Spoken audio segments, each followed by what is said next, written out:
Welcome, welcome to Homeschool Moms Unfiltered. I am your host, Megan, and my amazing co-host is... Hi, I'm Amanda. Hello. We are happy to be your source for messy, imperfect homeschool discussion. We aren't perfect. Our days range from magical to total shit show, and we share it all here with you honestly. So true story for sure. So here at Homeschool Moms Unfiltered, you can expect secular, progressive content and community. There will be no flat earth nonsense, no statements of faith, and definitely no Jesus is my science curriculum energy. Okay. We have been homeschooling long enough. We have had a fill of that. That's not what we're here for. So here we loudly affirm Black Lives Matter. We say gender schminder because love trumps hate every time. And as for our uteruses, whatever, as for our lady parts, it's not up for debate, okay? If that sounds like the community you've been looking for, welcome home. Speaking of welcome, we are beyond excited to introduce you to our guest today. Welcome, Debbie. Thank you. I'm so happy to be here. Thank you. Debbie is a best-selling author, speaker, and the founder of Tilt Parenting, the author of our current book club selection, Differently Wired. She's been a game changer in the neurodiversity space, empowering parents to embrace and support their uniquely wired kids with confidence and clarity. Debbie has built a thriving community, which we'll talk about in a bit, that challenges outdated norms and champions a more inclusive future for all differently wired learners. So we are so excited for you being here. Thanks for joining us. Oh my gosh. I'm so just grateful for the invitation and that you've been reading my book. That's so cool. We've been reading it for a long time. Like last week we had planned to cover 3 tilts and we got 2 tilts done, but we're like, it's fine. It's resonating with the community. Nobody's like, gosh, would they move on already? So we're just taking our time and plugging along. Love it. That's awesome. Yeah, exactly. So as part of our Keeping It Real efforts, we do like to start each episode with a recap of our weeks. Since you're here though, right, we're going to do our best. We're going to challenge ourselves to recap in 90 seconds or less. We're both verbose in the best of situations. So we'll see how that goes. But let's go ahead and jump in. So here we go. It's been a roller coaster of a week. We have recently moved, as regular listeners know. My daughter found studio space last week for all of her looms. When you're trying to move a child who weaves on massive looms, that's like really fun to try to find a space for in a city where noisy and neighbors don't really work and all that. So that was amazing. We did our fire safety work this week in the house. I got smoke alarms put up. My fire ladder arrived today. So I'm like super pumped about that. It feels like progress. The not so amazing is that my youngest kiddo, who is wildly neurodivergent, has ear infections upon ear infections. And so we ended up in the emergency room the other day for 10 hours on a Toradol drip because his pain sensors are greatly affected by his neurodivergence. And it's been a little rough. Like a lot rough. I'm pretty tired, but today he's feeling a little bit better. He laughed today and he hasn't laughed in many days because he just hasn't been up to it. And I think we're going to have some real food for dinner tonight. That's not a milkshake. So pretty pumped about that. So that's my week in a nutshell. How about you, Amanda? You know, there have been a lot of shitty things that have happened in my personal life. So there's that, but I feel like I have been coming on for like the last month and a half being like, I'm so tired. I'm having such huge problems with my chronic fatigue syndrome. My long COVID is like completely out of control. Like things are awful. And this morning I was actually just thinking, you know what, this weekend, I think we'll do a family cleaning day on Saturday. And that's like a pretty good indication that I'm getting almost back to baseline. Like I don't like cleaning in the best of circumstances. So if I've decided to use my energy that way, that was kind of my indicator for the fact that like life is getting back on track. And that's pretty exciting. And then tomorrow night is my last official meeting as this board president thing that I've been like complaining about for months. So I'm super excited about that. I'm about done. So yeah, like things are just kind of looking up. So I have nothing to complain about today. Yeah, it's fine. I'm glad you're zipping with a little bit more energy these days. That's exciting. Yeah, right. It's such a relief to finally be on the other side of that for anyone who has chronic illness and knows like how long those flares, like sometimes it'll just be a few days, right? And then like weeks and weeks go by. And when is this gonna end? And what is happening? So I think it's wrapping up and that's pretty exciting. Yeah, that is. All right. So with that, let's go ahead and dive in. I'm really excited to ask some questions here. Like we said, we've been reading your book for several weeks at this point, but it was a reread for both of us. Meagan and I read it in the first book club that we actually met in. That's how we met and started this whole thing. So, as we said, you wrote Differently Wired, but you wrote it before terms like neurodiversity became more widely understood in parenting circles. So, what shifts have you seen in the conversation around neurodivergence since then? And where do you kind of think the movement is headed in the next 5 to 10 years? Yeah, and I just have to say, first of all, thank you again for having me on for this conversation. I love talking about this stuff. And if the language was there, I would have called the book neurodivergent, right? Like the whole reason I called it Differently Wired was because that language was just not available. So it's fascinating to see what has happened in the past, 8 years since I wrote it, decades since I started Tilt. Some of the bigger shifts that I've seen, probably one of the biggest ones has to do with polyvagal theory and just awareness of that. Like if you're reading my book, there's no mention of polyvagal in there. That's one of the many things I want to add when I can get back in and do a revision.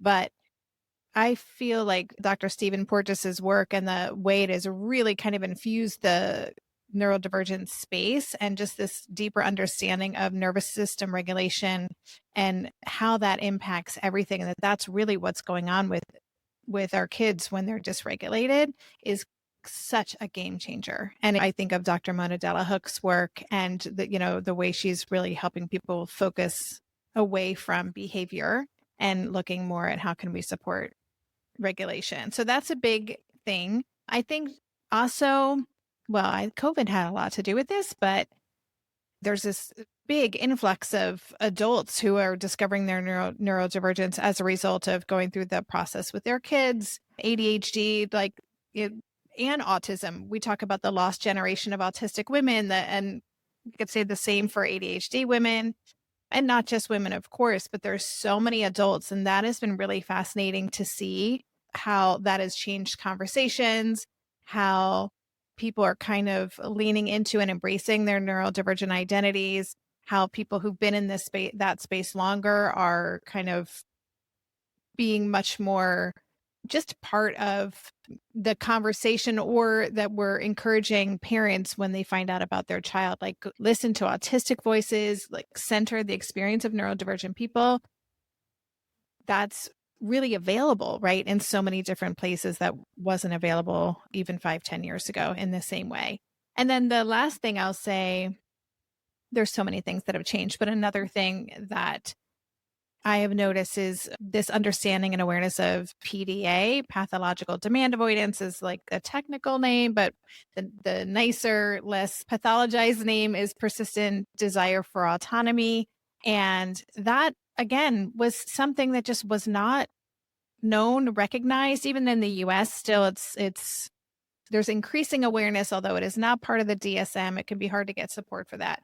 But that has been a huge kind of shift in understanding about what does it really mean to be demand avoidant, and what is the difference between, a can't versus a won't, and again, shifting away from behavior choices versus what is a person's tolerance for being able to navigate a certain environment. So those have been really exciting shifts that I've seen.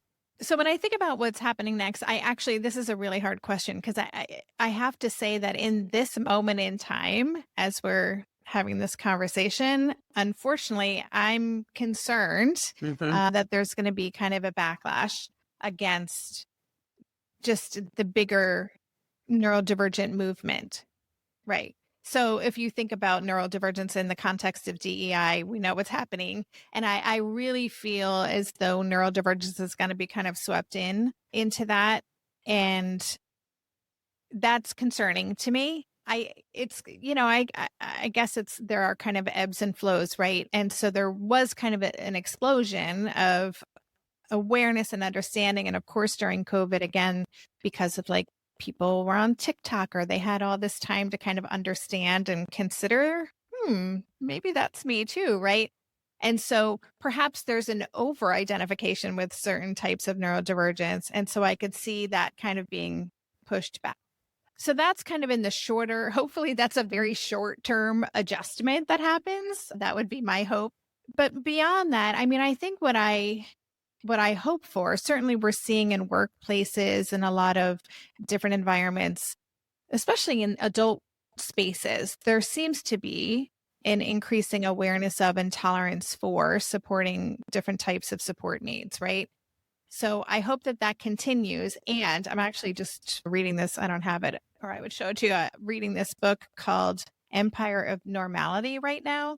And it's super fascinating. And it's about neurodivergence in the context of capitalism. And he's talking very much about the history of the neurodivergence movement, neurodiversity movement, and how tethered it is to capitalism in many ways. And so I find this really interesting. I'm trying to get him on my podcast, but I I think that would be really cool if we can actually, instead of focusing on how can, sorry, I'm not going to go down the rabbit hole, but one of the things he's saying is that, we're talking about how to make people's neurodivergence still kind of, how can we as society benefit from other people's neurodivergence, which is a capitalist point of view, right? And so how can we kind of separate it from that? So it's really about self-determination and autonomy and being, and not having to have value for the bigger society in order for it to have value or worth. So I'm not doing justice to his thesis, but that would be really interesting if we kind of moved in that direction over the next 5-10 years. Mhm. Yeah, I agree with all of that. I've been posting things that are what would be classified under DEI lately and saying, like, I'll put it online and say, take away the acronym, right? Here's what my child needed in order to attend this event. And it was provided. What did that harm you? How did that cost you anything?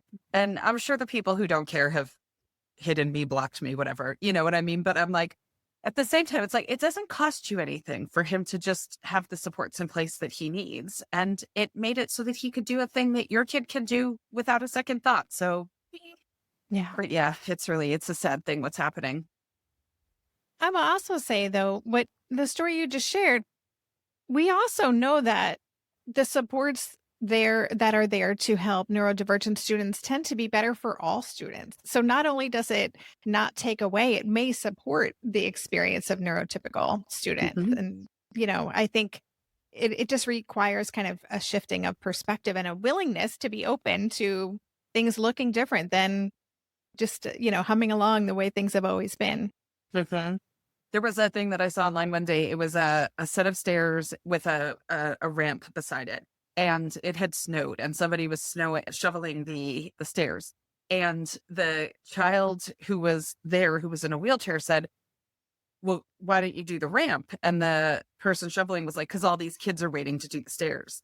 And the kid was like, yeah, but if you shovel the ramp, we can all use the ramp, right? Like, so instead of putting the effort into that one place first, like, everyone benefits from the ramp in that case. So it's kind of a very, very broken down example of what you're saying, right? Yep. Absolutely. Yeah. So many parents of neurodivergent kids feel like they're constantly advocating in systems that weren't built for their children. I was thinking that when you were talking about polyvagal, right? I had a kid who did MNRI therapy, and like, to try to get that approved at this point through anything is basically impossible, no matter how many studies you can try to provide and all of that. So definitely it was like me swimming upstream like a tiny little salmon. So in your ideal world, what would true inclusion and accessibility look like in whatever system or systems you might want to choose, not just in education, but in society as a whole? Yeah. I mean, I think a couple things come to mind. One is I just interviewed Jessica Slice about her book called Unfit Parent. And she's a disabled parent, and it's about being a disabled mother and what does that look like? And that conversation's really stayed with me. But if you think about any public spaces, like you just mentioned, a ramp, right?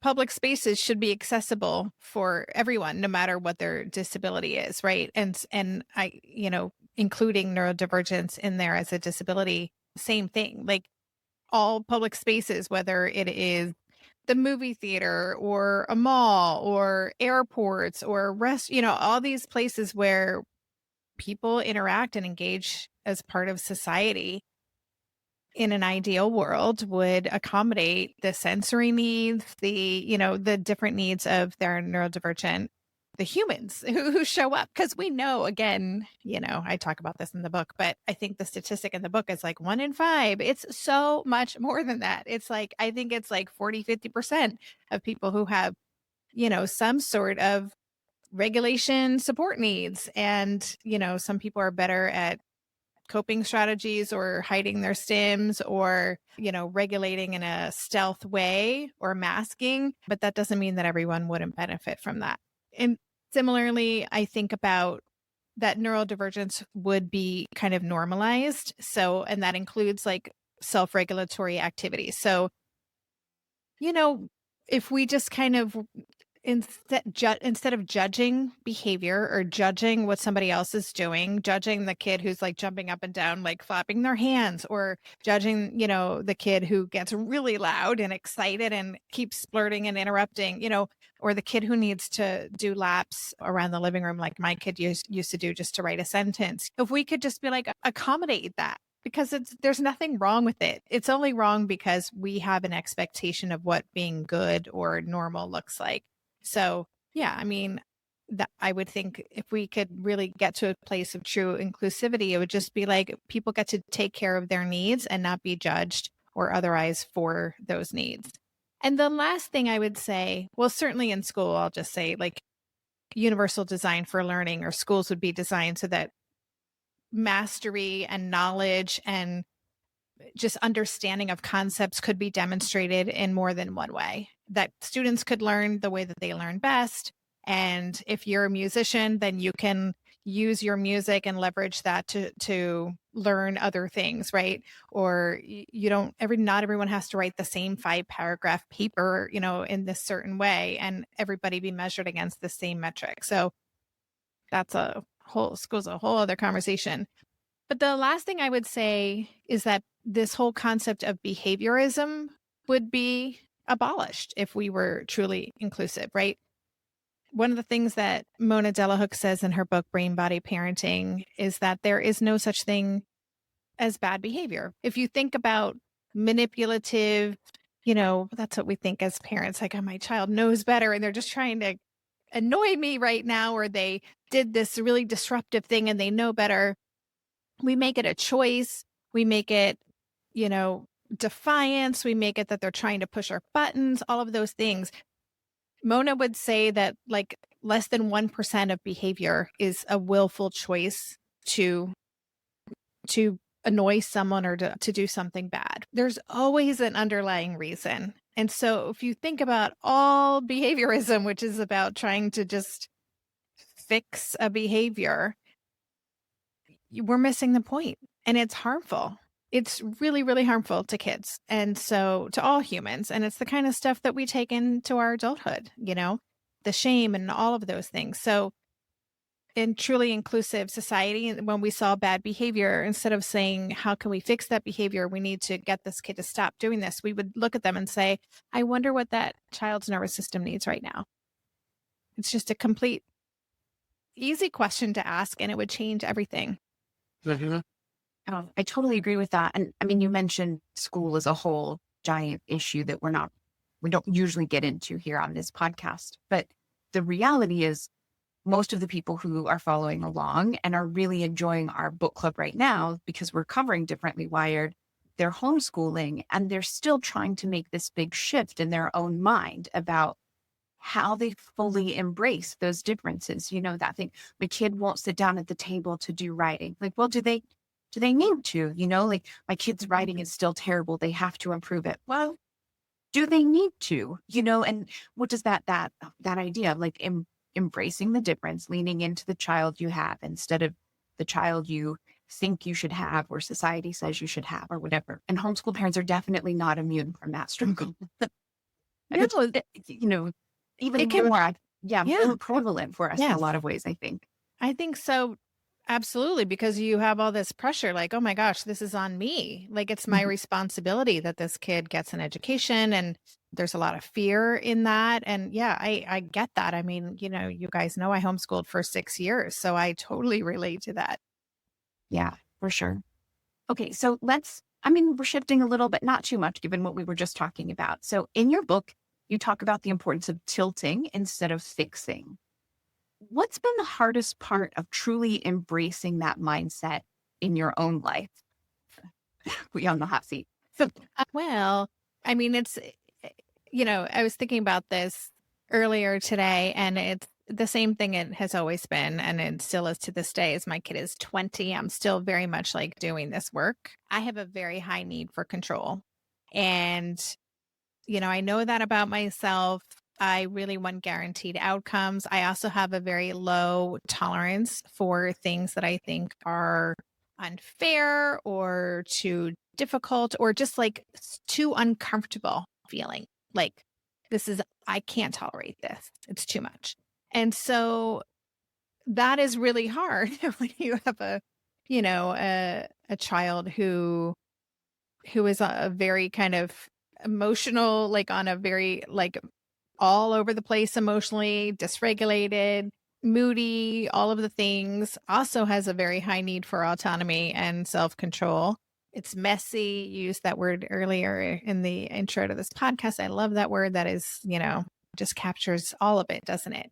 So I think for me, because I am so resourced and I know all the things. I've read all the books. And so when things do not go well, I definitely want to fix them. I want to guarantee an outcome. I know there's no guaranteed outcomes. I know deep in my heart that none of this matters, that what matters is that my child feels seen and safe and respected. And that my only goal is for my kid to, again, live a self-determined life where they can be who they want to be. And so that's like always my goal, but there's this other part of me that's like, yes, but if I could just do this or, if this happens or if we could just figure this out. And so those parts they have a lot of conversations still in my head. And then I share them with my therapist and we work through it and we just keep moving along. I love that. We've talked about control in more episodes than I think I can even count, right? As the basis of so many things that can cause friction in parenting and homeschooling, all of that. We talked about it last week with one of the tilts, even where it was the one when you and Asher were caught out in the rain, and at the end of it, you just tossed school for the day and made hot chocolate. And we were talking about the fact like how many people would see that as giving in, or you let them win, or all of that, right? And letting them win at the root of it is that control thing. And culturally, I think, at least in America, I don't know about in other countries how parenting that is kind of passed down from one to the next. But this, if you give an inch, they'll take a mile kind of mentality. And so we have to always have this very firm line. And really that boils down to that control piece. And when we are willing to kind of flex and do that thing, what a beautiful ride it can be for all of us. Yes. Yeah. And can I just give a little shout out to the book Raising Free People? Do you know that book? Akila Yes. Richards? Yeah. I mean, that really, what I loved about that book and our conversation is just this kind of really honoring who our kids are as, creative, resourceful, and whole beings that we get to be in relationship with, right? We're not here to dominate somebody or to mold somebody, but it's hard because that is not the message that we're sent, by society, by the media, by a lot of the parenting books out there. We feel like we should be able to kind of, form this human that mirrors our values and that kind of, lets everybody know how great we are as parents. And that's just not what this is about. Mm-hmm. Oh, I love it. okay, so we definitely have more to talk about. We always have more to talk about. You know us, especially if you listen to us on the regular. But we usually do a little call to action and bring something up in the middle. We decided today that we really wanted to just take a quick break and talk about tilt parenting. Now, we talk about all kinds of different things and we recommend and sponsor all sorts of different things. My best friend actually has a kid who's in public school. And she absolutely loves tilt parenting. She sent it to me not too long ago and was like, do you know this? And I was like, actually, I know all about that. And you're going to love the next interview that we have on our podcast. She, as a public schooler, she follows the podcast and it's supportive of me, but not quite as much as I'd like her to. Well, in any event, we have Debbie here. It seems like an absolute missed opportunity if we don't give her the floor to just tell us a little bit about Tilt Parenting, which is her company, and all of the different pieces and parts that are in that and how it can help families.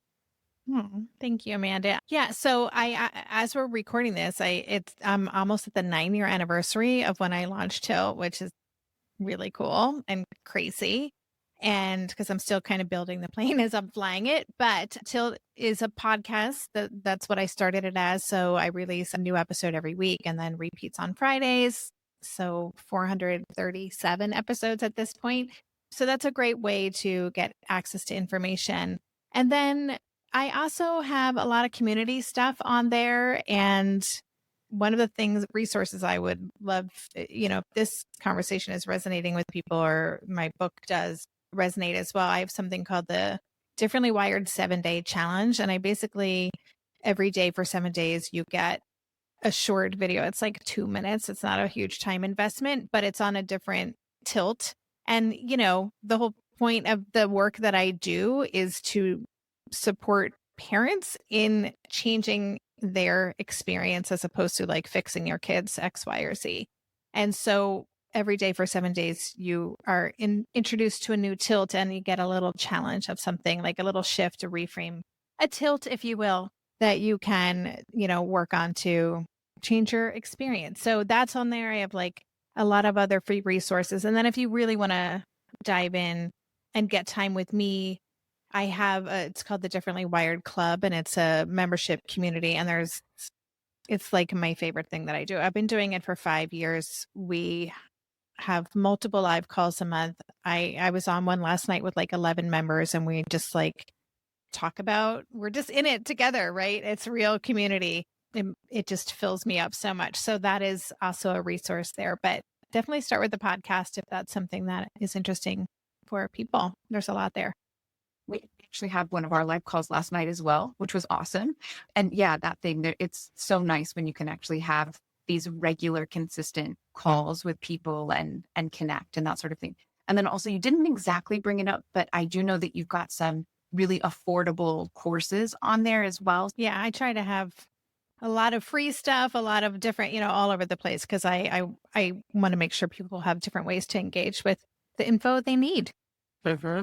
Yep, exactly. I love that. I was thinking earlier about the number of topics that we landed on last night during our live call, and how when you're in that and people are asking all different questions that apply to them. And I was like, we ran the gamut last night, right? And it feels so good to sit and have those conversations. So what's great about it too is that, like, even in it, I'm sure this happens on your calls, like everybody's different. Everyone's got their own stuff going on. Probably the ages of the kids that they're parenting are all over the place, but we all learn from each other. Because if someone's got older kids, they've been through this, they have this experience. And for the younger people, with younger kids, they get to kind of have a look at what it's going to be like. But, I get off those calls. I'm supposed to be like running them, but I learned so much from my community. It's the best. Yeah, it is awesome. Well, I love that. And we will make sure to link in the show notes how you find Debbie's community and all that good stuff, so that when you're listening, you can just easily hop on over and continue the conversation there as well. So be sure to check the show notes for all kinds of resources after today's episode. Thank you for sharing with us. That was wonderful. Thank you. All right. So, okay, you work with these parents, as you just talked about, in your community and through calls and things like that. And I'm assuming in your head, you have oodles of kind of like case files of different things. And of course, we're not asking you to break anyone's confidence, right?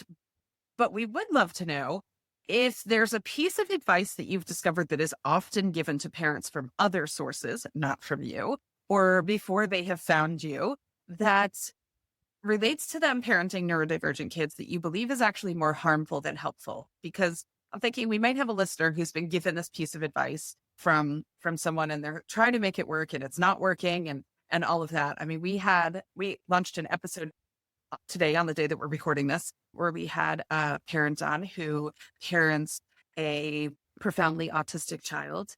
And she said when they diagnosed her kid, they said, she's never going to talk. She's never going to live independently. She's never going to do this.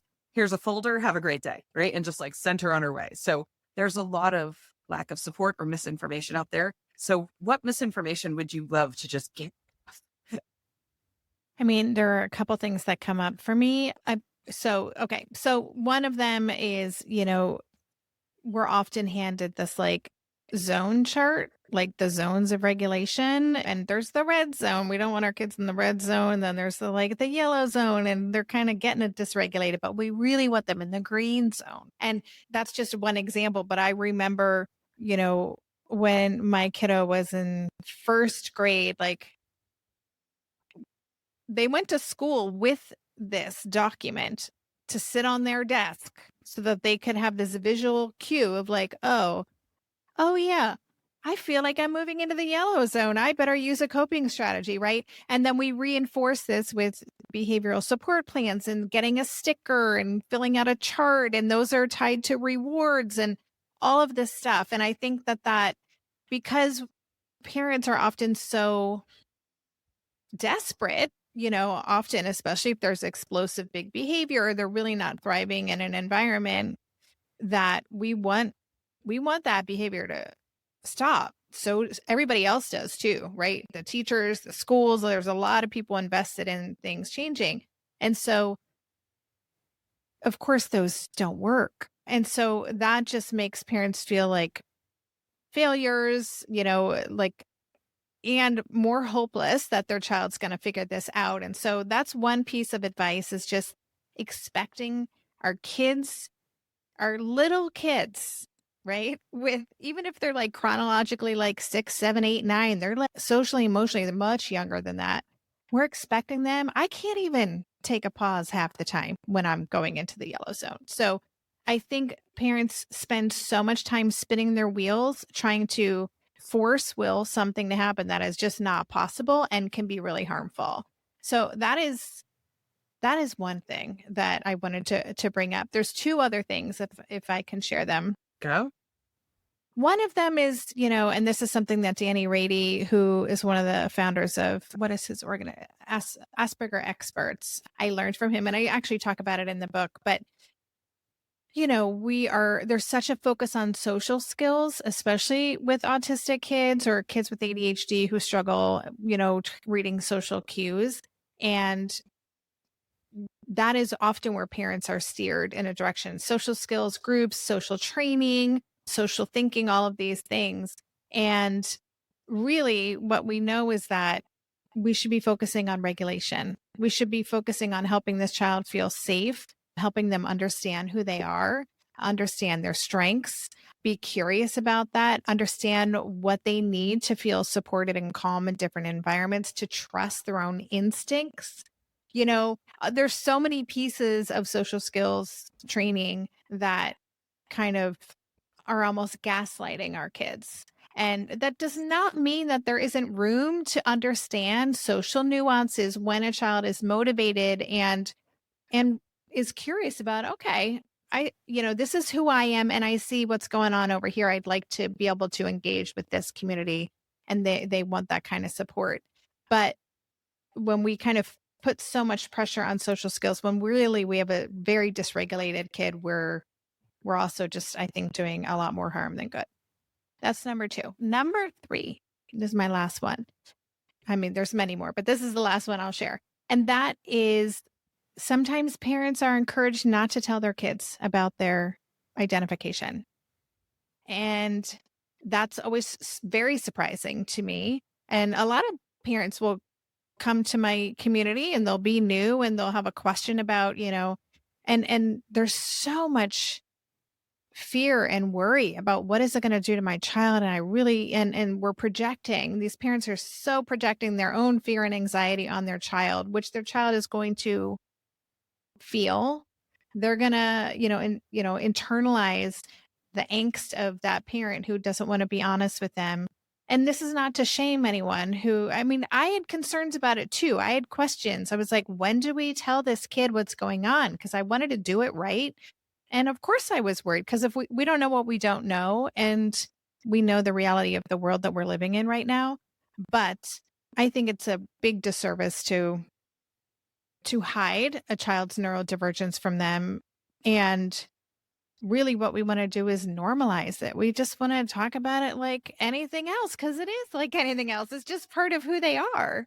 It's not a good or a bad thing. It is what it is. And so, yeah, that's a big one. And I'm still kind of, I think because of who I hang out with, that's not part of my ecosystem anymore. And I'm always shocked when I hear that that was the advice given to a parent. I'm like, it's not right.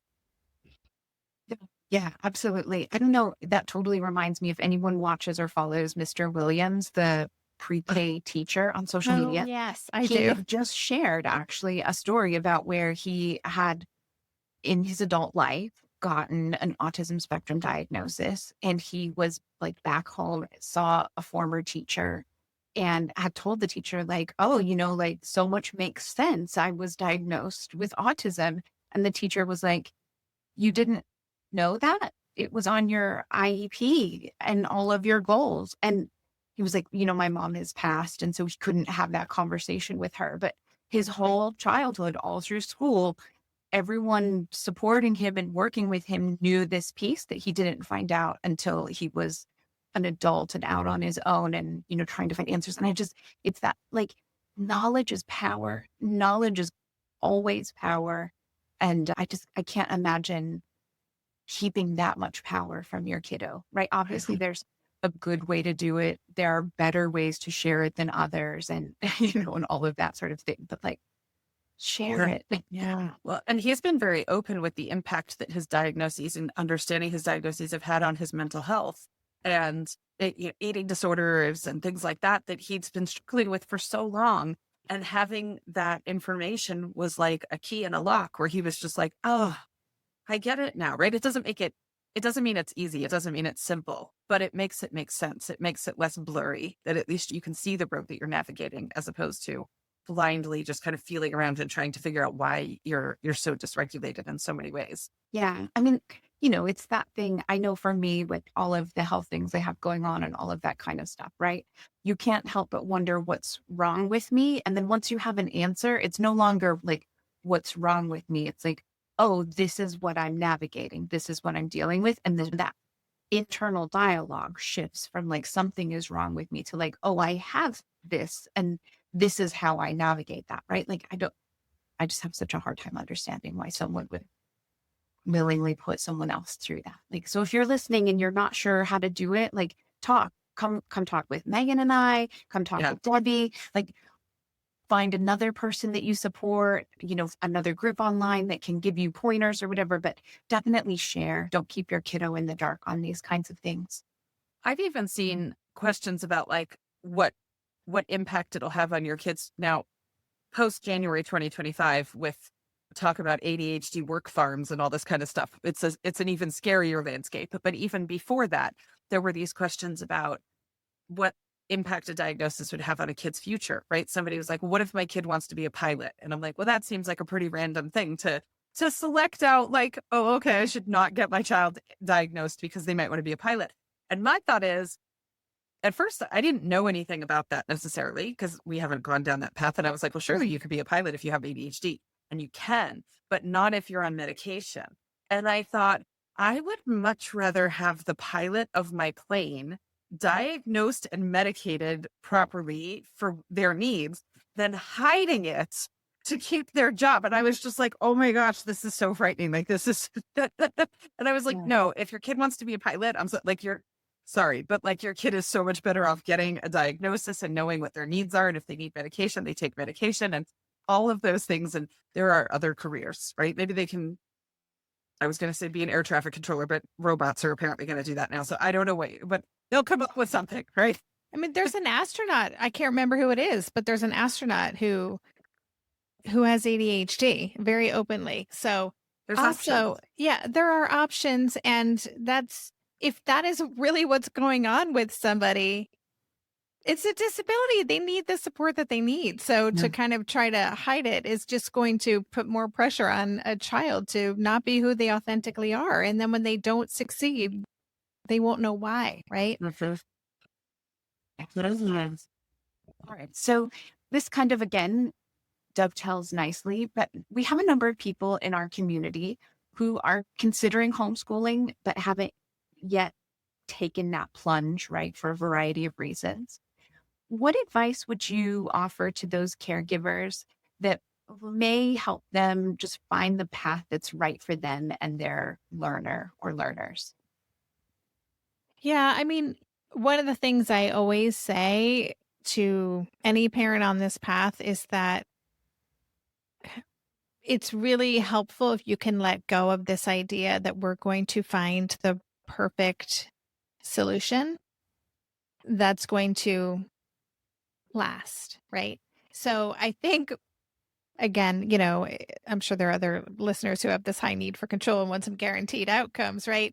And so it's so hard to not future cast into, well, if I make this choice, then that means we're going down this road. And what does that mean? And, we start to kind of play this out in our minds about all wrong things that could happen if we make the wrong choice. And so we put all this pressure on ourselves. And so I think, first of all, letting go of as much as we can of attachment to this kind of end goal that's ours, right? Like being a pilot or whatever it is. Like if we're focusing on that, we have no idea what this kid's life's going to look like. I can't predict what my child's going to be like 3 months from now. They're always changing and evolving. So to try to come up with the perfect thing right now to guarantee something is just, it's an exercise in futility. It's just not possible, period.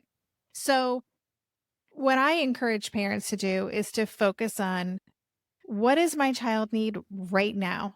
What does my child need for the next 3 months? What's going on right now? And how can I focus on supporting them to achieve that, right? Is my child feeling burned out? And maybe if they're considering homeschooling, things are like not going well in a school situation. And they're like, do I pull the plug or what do I do? Also relatable. I've been there. But it just feels like such a big thing. And we want to kind of find the solution moving forward. And I think if we're like, no, okay, right now my kid is distressed. My kid is in fight or flight mode most of the time. My kid's coming home from school and losing their mind. And our family's in chaos, pay attention to what's happening. And okay, what's my goal? The goal is always for our child to spend as much time as possible regulated, right? We want to grow the amount of time that they're feeling regulated. We want them to feel respected and seen, right? Tina Payne Bryson and Dan Siegel in their book, The Power of Showing Up, they talk about helping kids feel safe, seen, soothed, and secure. The 4 S's. Dan Siegel loves a good, acronym. But so that's what we want. That is always going to be more important than anything else. We might have fears about, but how will they make friends? Or what's this going to happen? And there's what about AP? We can spin out about all of this stuff. But our kids have to feel safe and they have to feel respected and honored for who they are. And that's always going to trump everything else. And I'm sorry to use that word in my sentence, but so that's what I would say. And then again, just be nimble, have a curious and open mindset. Like your child is always going to be growing and evolving and changing. So what works now works now. My policy is like, you do what's working until it stops working, and then you pivot and you do something else. And that's just life. That is always going to be the case, especially with a neurodivergent kid. They're just too complicated and fascinating to not always shake things up for us. So I think going into it like, okay, this is what we're doing now. I'm going to do it till it stops working. I'm going to pay attention, get information, and we're going to adjust as necessary. And sorry, one more piece. Sorry, I feel like I'm rambling, but one more piece of advice is to do all of this in collaboration with your child, no matter how old they are. They're partners in this. And that's how we start that respectful dynamic with them. They're just a part of it. And we get to design this together. And what are your goals? What do you want to learn about? What do you care about? What excites you? and just pay attention to your own, like, yes, but I need to, and you start kind of I had a lot of charts when I started homeschooling, and I was like, but we have to do this, this, this, and this. And my child was like, okay, whatever. That is not happening. They didn't say that. I learned it the hard way over 9 months of angst. But yeah, so lots of little pieces of advice, but I would say last one, trust your intuition, your gut. If it's telling you that this is what your child needs to be successful right now, I say go for it. Go for it.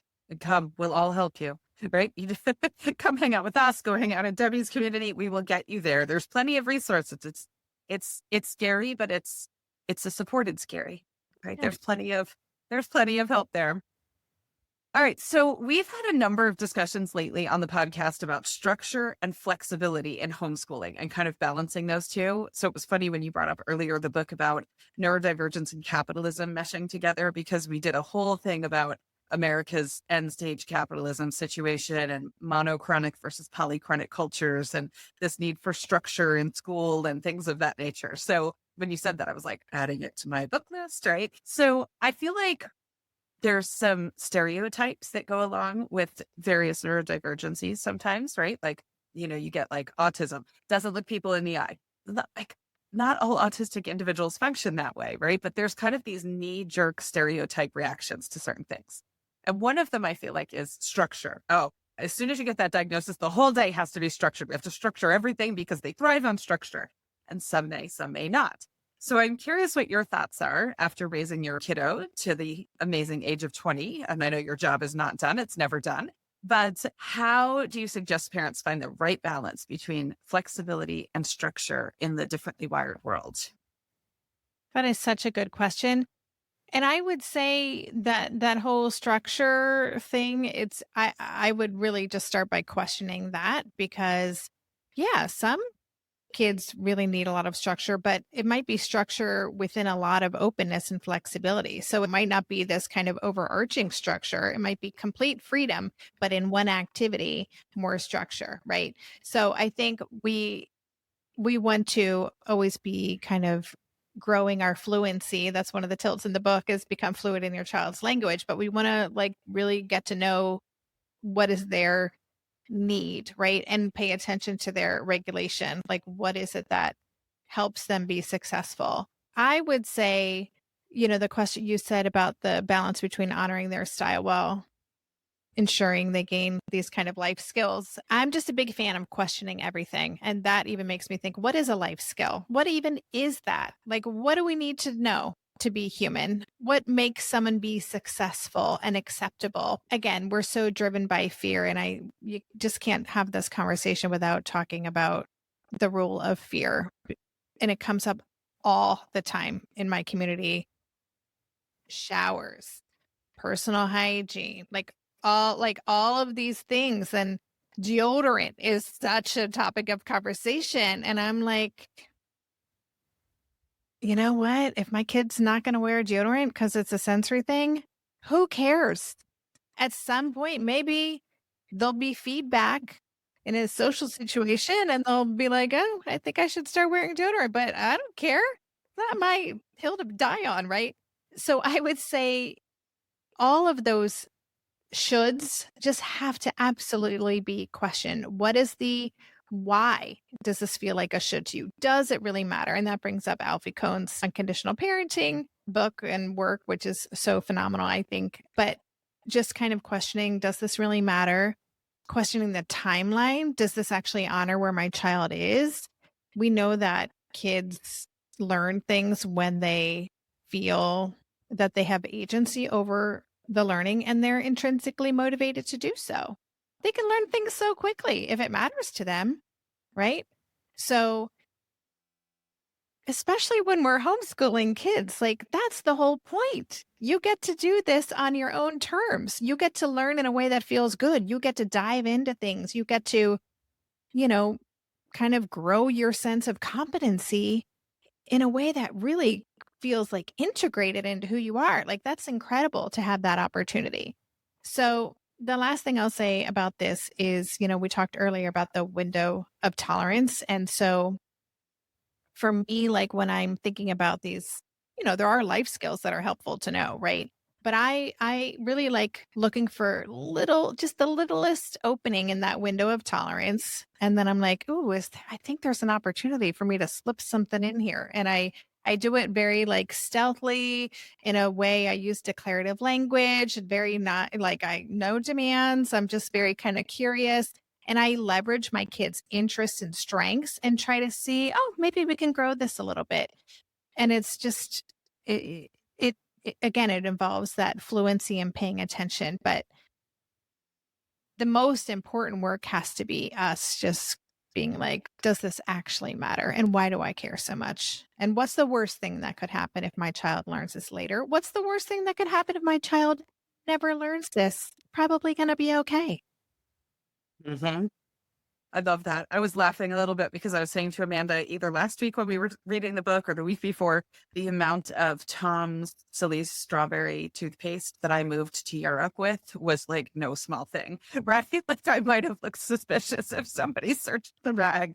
The thing is like, that's the only toothpaste that is going to fly. So here we go. And that and this one deodorant, and I have mountains of it. So totally get it. Do I say in the book that I had to move when we moved back? We lived here before and then we moved back to the States. I had to bring boxes and boxes of Elmer light mint toothpaste back to the States. And then when I would come back here to visit, I bring more back. And now I'm like, the first time after we moved back, we went to Atos, which is our pharmacy. I'm like, look at this aisle. It's all right here for you. It was very exciting. I know I was going to, like you say, it's the little things, but that's not little. It's big in your world. So it's like, it may seem little to other people, but yeah, I've got, an entire cabinet. You open it up and it's like something off like an influencer video when they open it's just products and products. And I'm like, maybe we could get a Tom's of Maine sponsorship or something, Amanda. Oh my gosh. All right. So I had made a note on our notes for today that I added just a little while ago. And I was like, if we have time, so I'm totally going to try to squeak it in. So there's a story in your book. There's one of the tilts. It's about a girl who struggles with toothbrushing and all the sensory stuff that comes along with toothbrushing. And you talked about the fact like she throws the toothbrush at the mother and the whole thing, right? And yes, we're all about being flexible and we question everything and we do all this stuff. And the deodorant thing, okay, yes, sometime it might influence you socially, etc. And so then that might be the change. But when it comes to teeth, right, it's like, this is like a major health thing. Like, what do you do? Because in the book, I was reading it and I was like, yes, I know this. Yes. And I was waiting for like this grand advice. And then I was like, but what do you do? Right. So then I was like, this is a cliffhanger. Does it continue on the next page? Like, what happens when your kid refuses to brush their teeth and throws toothbrushes at you? What do you got for us? I actually want to ask what you think you should do. So my kiddo will brush teeth now. So thankfully we're there. Amanda talked about it during the episode about how the dentist was saying like, Mom, you're going to brush teeth, whatever. And Amanda was like, no, my kid, whatever. And we didn't talk about it last week, but I brushed their teeth for like forever. Right. Because but my dentist said through 10 years old. And I was like, okay, at the 10-year appointment, she was like, you're still checking, right? And I was like, no, at this point, like the tween is doing it himself, like at some point where I'm drawing the line. But yeah. So I brushed teeth up until like the last year for my youngest kiddo. And then we went to a phase of like handing it off and it didn't go very well. It was like really rocky. And we would be out in public and I'd be like, oh my God, your teeth have like sweaters on them. Like, did you not? Like, what happened?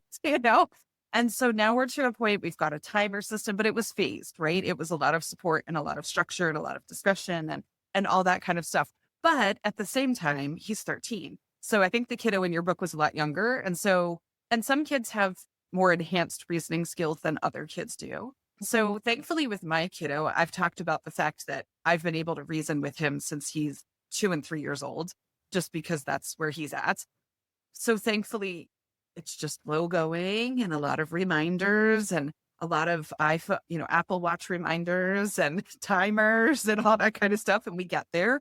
But if you have a kid that you can't reason with and that, it is just like a no-go, like it becomes a screaming, et cetera, what do you do? Yeah, I don't know if I have the perfect answer for that because like we can't force our kids. We can't Yeah. force our kids to do something, and it's going to hurt our relationship with them if we are physically holding them down to brush their teeth. And it's really hard. I would say lower the bar as low as it can go and try to move as slowly as humanly possible. Maybe that means maybe you do use some positive reinforcement. Maybe you do figure out what that child's like. If there is some motivating factor there to build up a muscle to start with a habit, maybe you go for like 2 nights a week and maybe you make a game out of it. I think you get creative and you try to build that skill slowly over time. But I'll tell you, when your kid goes away to university, like, I don't know what's going on. And I have to just keep fingers crossed, but it's ultimately our kids are they're going to decide how they feel about their teeth and if they care that they have clean teeth and good dental hygiene. You can take a kid to the dentist every time. Like, are you flossing? No, you really should be. Are you brushing your teeth twice a day? Once. You need to do it twice. Okay. Is that going to change anything? Probably not. So I think you have to, if you zoom out, the big goals are connected relationship with our kids and them feeling respected, right? That's a huge driver for everybody. Everybody wants to feel respected, right? And also, as Ned Johnson and Bill Stixrud write in their excellent book, The Self-Driven Child, like a need for control is like a basic human need. So however we proceed with our child, we want to keep those things in mind, no matter how young they are.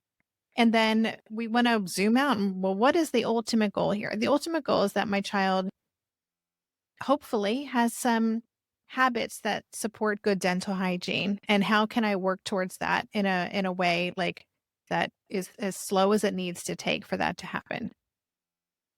I have to say, actually, this discussion reminded me, I forgot about it when we talked about it in our last episode, but we had a kiddo who was a toddler who refused the whole teeth brushing thing. We were foster parents for several years. And the only thing that we could come up with was she was very happy to chew on a toothbrush as like a sensory thing.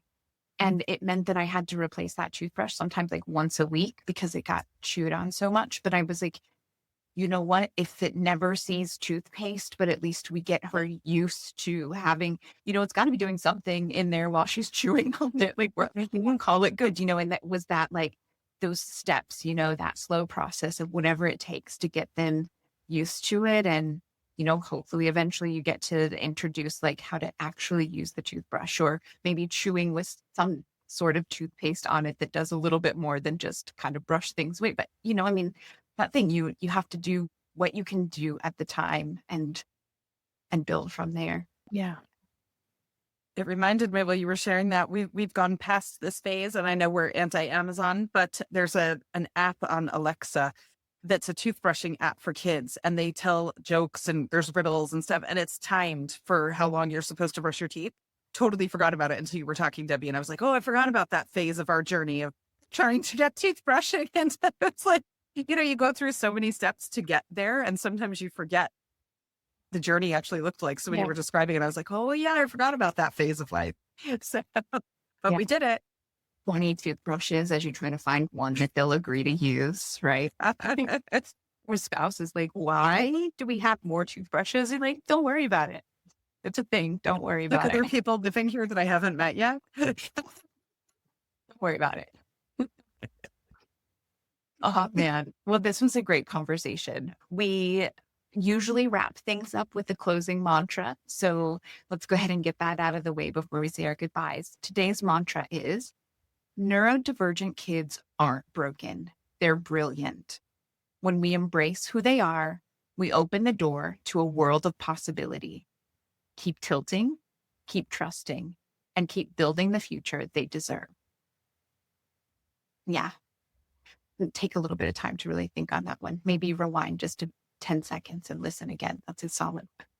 Debbie, thank you so much for sharing your wisdom, your insight, and your encouragement with us today, right? Your work has been truly life-changing for so many families navigating the world of neurodivergence. And we are just so incredibly thankful for this conversation and the chance to sit down and chat with you. Thank you. Mhm. I so enjoyed the invitation and having this conversation with you. And I love the work that you're doing. So thank you. Thank you. So, as a reminder for those who want to dive deeper into Debbie's work, be sure to check out Tilt Parenting. It's an incredible resource community. Head over there for any parents who are raising differently wired kids. You will love it. You can find her at tiltparenting.com. And again, we will link it in our show notes. You'll find the podcast, you'll find her book, and plenty of support for your journey. This is not a hand someone a folder and send them on their way situation. You have everything you need over there, which is awesome. And to our listeners, if today's episode resonated with you, share it with a fellow parent who needs to hear it, or maybe a grandparent who's open to learning more about some of the kids in their lives or some of the people in their lives. As always, thanks for hanging out with us. And remember, your kid is amazing, and so are you. So until next time, happy homeschooling. Yeah. Have a great one. Thank you, Debbie. Thank you.